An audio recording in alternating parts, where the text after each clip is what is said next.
একটা দৌড়ানোর ইভেন্টে পার্টিসিপেট করছিলাম। 7.5K রান, হাতির ঝিলে পুরোটা একটা চক্কর। অ্যান্ড আমি এর আগে প্রচুর স্পোর্টসে পার্টিসিপেট করছি, বাট আমার কাছে মনে হয়েছে খালি দৌড়ানোটা তো ইটস নট ফান। তো দৌড়াবো, এটার তোর মজা কি? আমার একটা ফ্রেন্ড নিয়ে গেল যে আয় একটা ইভেন্ট কর, দেখ কেমন লাগে।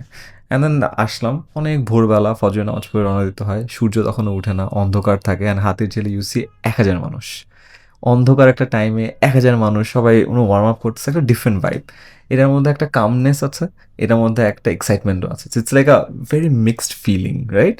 অ্যান্ড দেন আস্তে আস্তে সূর্যটা ওঠা শুরু করে, আপনার দৌড়টা শুরু হয়। অ্যান্ড আপনি দেখতেছেন 1,000 মানুষ একসাথে দৌড়াচ্ছে, আপনার পাশে একটা ছোট বাচ্চাও দৌড়াচ্ছে 9-10 বছরের, আপনার পাশে মনে করেন একজন 70-75 বয়সের মানুষও দৌড়াচ্ছে, একটা আঙ্কেলও দৌড়াচ্ছে, একটা আন্টিও দৌড়াচ্ছে, আপনার থেকে একটু জুনিয়রও দৌড়াচ্ছে, অনেক জোরে দৌড়াচ্ছে, আপনি পিছিয়ে যাচ্ছেন। So it's a different feeling.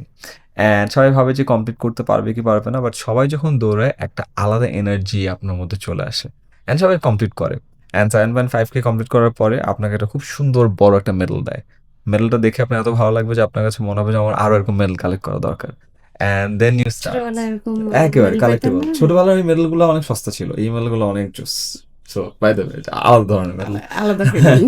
তারপরে আপনি ওদের খাওয়া দাওয়া দিবে, খাবেন টাবেন, অ্যান্ড দেন আপনি বাসায় আসবেন, আপনার কাছে অনেক ভালো লাগবে, আপনার কাছে মনে হবে যে আপনি লাইফে কিছু একটা অ্যাচিভ করছেন।